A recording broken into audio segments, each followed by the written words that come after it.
Senhor, bendizemos o teu nome, agradecemos ao Senhor por ti mesmo, glorificamos e bendizemos ao Senhor.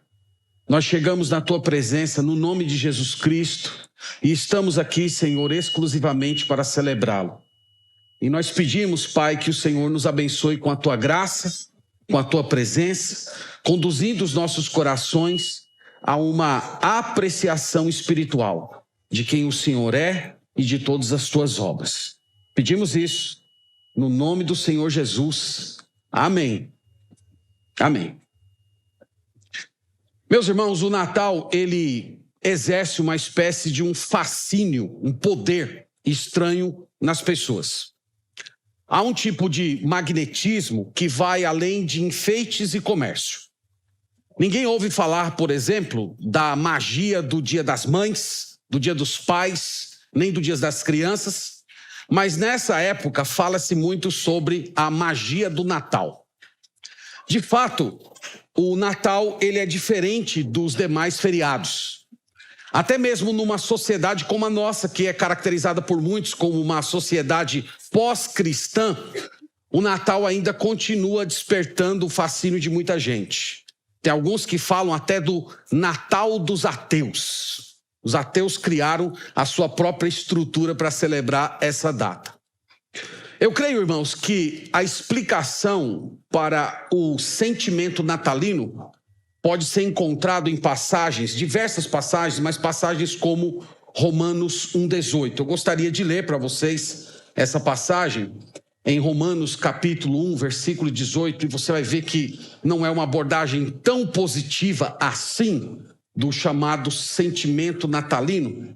Então, Romanos capítulo 1, versículo 18, nós lemos assim: a ira de Deus se revela do céu contra toda impiedade e perversão dos homens que detêm a verdade pela injustiça. Em outras palavras, o autor desse texto sagrado diz que os homens substituíram a verdade pela mentira. Eles tomaram aquilo que era verdadeiro, correto, e resolveram sufocar aquele conhecimento íntegro, colocando uma mentira no seu lugar. De modo que a verdade, de alguma maneira, ainda se encontra ali. É possível ver até uns lampejos dela, mas ela está envolvida na escuridão da mentira. E como eu disse, isso ajuda a explicar o sentimento de Natal. Aquela disposição que as pessoas carregam nessa época do ano, um certo sentimento de fraternidade, de amor, que se manifesta em dar presentes, alimentos, roupas, até mesmo aquela vontade de sorrir uns para os outros e dizer Feliz Natal, aquele desejo de celebração, de se juntar com pessoas amadas ao redor da mesa e terem uma refeição juntas. Todos esses sentimentos são espécie de lampejos. São espécie de pequenos reflexos de uma verdade que se perdeu ao longo dos anos. E essa verdade pode ser sintetizada nessa frase: Deus esteve entre nós. Deus se fez humano. Ele veio aqui, ele nos amou, ele esteve fisicamente nesse mundo e ele se ofereceu como um sacrifício por nossos pecados. E durante o período do Natal, de alguma maneira, essa mensagem, ela ainda continua surtindo algum reverb no íntimo das pessoas, mesmo que se manifeste envolto a tantas coisas, como presentes, como árvores de Natal, como Papai Noel, como presentes e tantas coisas que acompanham essa época do ano.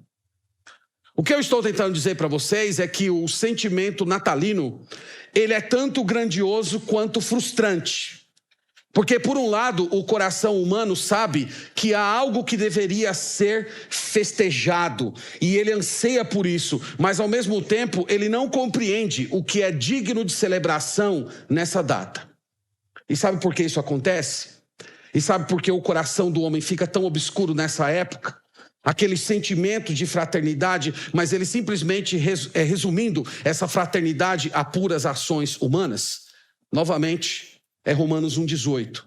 Paulo diz que o homem abafa o conhecimento de Deus. Ele sabe a verdade de Deus, mas ele procura sufocar esse conhecimento se resumindo apenas a se juntar e festejar os bons sentimentos humanos. Vocês estão aqui essa noite para recordar um fato importante. O Natal é sobrenatural. E a nossa sociedade, tão racionalista, naturalista, evolucionista, simplesmente está morrendo de fome por algo sobrenatural. E essa sensação de que algo misterioso, maravilhoso, sobrenatural aconteceu aqui nesse mundo, acaba explodindo no coração das pessoas durante o mês de dezembro, embora a maioria das pessoas nem se dê conta desses sentimentos que estão aflorando no coração. Então, eu estou afirmando para vocês que o espírito natalino, no final das contas, é apenas o sussurro de uma alma angustiada que anseia por conhecer Deus que se fez homem. E essa é uma das razões, irmãos, pelas quais eu acredito que é importante a gente celebrar o Natal. Eu acredito que é útil olharmos para as pessoas, para a nossa família, para as decorações, para os enfeites, para o sentimento de fraternidade, e nós usarmos essa disposição, esse sentimento aflorado por essa revelação, ainda que obscura, e utilizarmos isso para falar a respeito do Senhor Jesus. Chegarmos para essas pessoas e dizer para elas: olha, tem algo que está clamando dentro do seu coração. Deixa eu explicar para você a história que vai dar sentido a todo esse sentimento de fraternidade e anseio por celebração que você carrega nesse momento. Então, dito isso, deixe-me ler para vocês 2 ou 3 passagens que retratam de fato o sentido do nascimento de Cristo. A primeira está no Antigo Testamento, no livro de Miqueias, capítulo 5, versículo 2. Quero conduzi-los a esse texto sagrado. Você pode abrir aí na sua Bíblia, mas vai ser projetado aqui. E nós temos um versículo bíblico que maravilhosamente nos explica o sentido dessa data que está tão obscura no coração da maioria das pessoas. Miqueias capítulo 5, versículo 2, nós lemos assim: E tu, Belém Efrata, pequena demais para figurar como grupo de milhares de Judá, de ti me sairá o que há de reinar em Israel, cujas origens são desde os tempos antigos, desde os dias da eternidade. Então, o texto fala aqui, irmãos, que o Natal é a celebração do nascimento de um rei. E não é qualquer monarca. Ele é humano, porque o texto diz que ele viria de Belém Efrata, a mesma cidade onde o rei Davi nasceu. Mas ele também é divino, porque o texto diz que as suas origens são desde os tempos antigos, desde os dias da eternidade. Então, quando nós falamos do Senhor Jesus Cristo, nós não estamos falando que Jesus existe. Nós estamos falando que Jesus é. Jesus sempre existiu. Passado, presente e futuro são um eterno presente perante Ele. Então, quando nós celebramos o Natal, nós estamos falando a respeito da chegada dessa pessoa, que não é uma criatura, mas é o Criador de todas as coisas. E é impressionante, irmãos, pensar que Ele veio a esse mundo. E ele não nasceu de uma forma gritante, ele não veio a esse mundo por meio de labaredas de fogo, terremotos, furacão, nuvens espessas. Ele simplesmente veio na forma humana, na forma plena da criação divina. E é simplesmente maravilhoso considerar que aquela pessoa cuja Bíblia diz que os céus não podem conter ele simplesmente se limitou a um humano comum. Eu não sei se vocês conseguem imaginar a maravilha disso, mas que qualquer um de nós pudéssemos voltar 2000 anos no tempo, na cidade de Nazaré, provavelmente nós veríamos Deus brincando com as crianças na rua. Nós veríamos um menino correndo entre as demais crianças, e se cada um de nós perguntasse quem é aquele garoto, poderia dizer: ali está Deus entre as crianças. Mas alguns anos depois, nós poderíamos ver um adolescente dentro da carpintaria, aprendendo a profissão de seu pai. E se perguntássemos, quem é aquele garoto que está ali aprendendo os fundamentos da carpintaria? Ali está Deus aprendendo a sua profissão. Ou um menino que vai correndo pela rua e como tantos outros meninos, se machuca e tem ali a mãe passando um remedinho nas suas feridas. Quem é aquele garoto que está sendo consolado por sua mãe depois de ter se ferido? Deus estaria sendo consolado por sua mãe. É simplesmente fascinante, glorioso pensar em tudo isso. Nós estamos aqui hoje para celebrar, irmãos, aquele que se sujeitou a todas as limitações de um ser humano. Aquele que criou todas as coisas com a sua palavra, que durante eras e eras tolerou os pecados dos homens, ele agora se fez humano. Isso é Natal. É isso que nós estamos aqui para celebrar. A segunda passagem que eu quero ler com vocês está em Filipenses capítulo 2. Vamos até lá, por favor, Filipenses capítulo 2, versículo 7. Filipenses capítulo 2, versículo 7. É um outro versículo que fala a respeito da chegada do Senhor Jesus nesse mundo. E nós lemos assim, Filipenses 2, 7. Antes, a si mesmo se esvaziou, assumindo a forma de servo, tornando-se em semelhança de homens e reconhecido em figura humana. Aqui o apóstolo Paulo diz que Jesus se esvaziou. O que isso significa? Significa que enquanto ele esteve na sua encarnação, no seu estado humano não glorificado, ele não usou nenhum dos seus poderes divinos. Ele dependeu completamente do Espírito Santo para se tornar de fato um ser humano autêntico.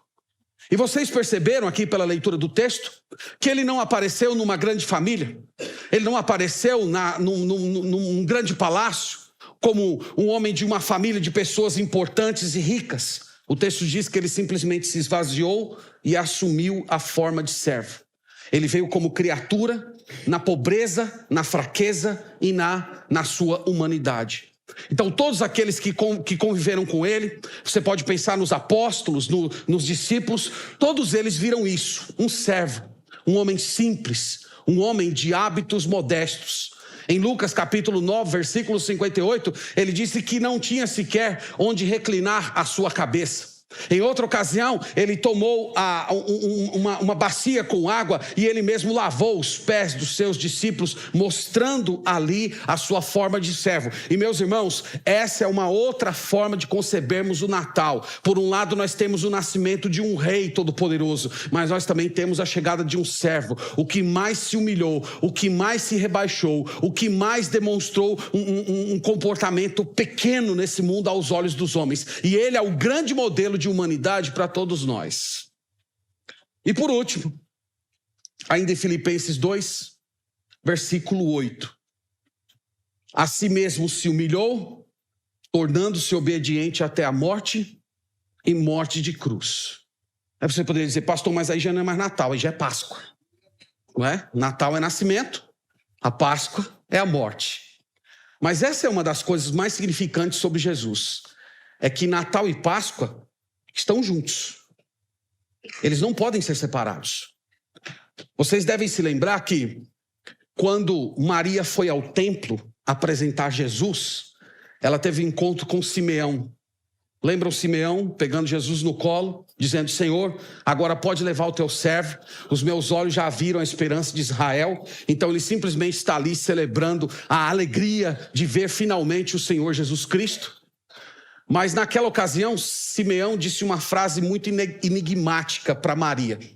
Simeão disse assim, esse garoto vai ser motivo de controvérsia, muitos serão levantados e derrubados por causa dele, e uma espada traspassará a sua alma.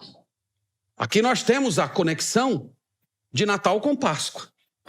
Então, na ocasião que se celebrava o nascimento do Messias, Maria já estava sendo alertada que ela ia sofrer muito com aquilo que estava para acontecer com o seu filho. Então, nós vemos isso nas palavras de Simeão, mas nós também vemos isso no vocabulário de Mateus. Olhe comigo Mateus capítulo 1, versículo 21. Como é que Mateus conecta o nascimento do Senhor Jesus Cristo à sua morte? Então, em Mateus capítulo 1, versículo 21, nós lemos assim, aqui são as palavras do anjo a Maria. E o anjo diz o seguinte: ela dará à luz a um filho, e lhe porás o nome de Jesus, porque ele salvará o seu povo dos pecados deles. Então o anjo orientou Maria que o garoto deveria se chamar Jesus. Jesus significa Deus salva. E o texto diz que ele estava recebendo esse nome porque Deus iria salvar o seu povo dos pecados deles. Isto é, Deus tem um povo, esse povo é pecador, esse povo precisa ser salvo dos seus pecados, e Jesus estava chegando nesse mundo para realizar essa tarefa. Então, gente, nós estamos aqui hoje para relembrar o nascimento do Senhor Jesus, mas o seu nascimento não pode ser apartado da sua morte. Nós estamos aqui para celebrar a sua chegada e nós glorificamos o nome dele porque ele se fez humano, mas nós sabemos que a sua humanidade veio para que ele realizasse essa obra na cruz. E essa noite eu convido todos vocês a tomar conosco parte nessa celebração. Você que ainda não entregou a sua vida a Jesus Cristo, fazendo desse Natal o seu primeiro Natal como um regenerado, como aquele que nasceu de novo. E você que já creu no Senhor Jesus Cristo, eu espero que Deus abra os seus olhos essa noite para que você veja nos sinos, nos enfeites, nos presentes, nas pessoas bem arrumadas, vestidas, comida saborosa, você lembre que por detrás de todas essas manifestações há corações que estão angustiados por conhecer essa história. As pessoas se preparam para uma grande festa, mas ainda está faltando o homenageado. E você pode ser um porta-voz de Jesus para essas pessoas. Que Deus nos abençoe e um Feliz Natal para todos vocês. Vamos orar a Deus nesse momento. Senhor, nós te agradecemos, nós te bendizemos, nós te louvamos, nós te glorificamos. E nesse momento, Senhor, nós consagramos a Ti esse instante de louvor, de adoração, e nós entregamos a Ti, Senhor, essa cantata que realizaremos agora. Ela é exclusivamente para o Teu louvor. Cada frase, cada composição foi feita para magnificar o Teu nome. E nós pedimos que o Senhor receba como sendo a expressão dos nossos lábios, que o Senhor fale aos nossos corações e que o Senhor também abençoe-nos com edificação, com conhecimento de Cristo e com a manifestação do Teu poder entre nós. Nós pedimos todas essas coisas, nós bendizemos o Teu nome, em nome de Jesus oramos. Amém.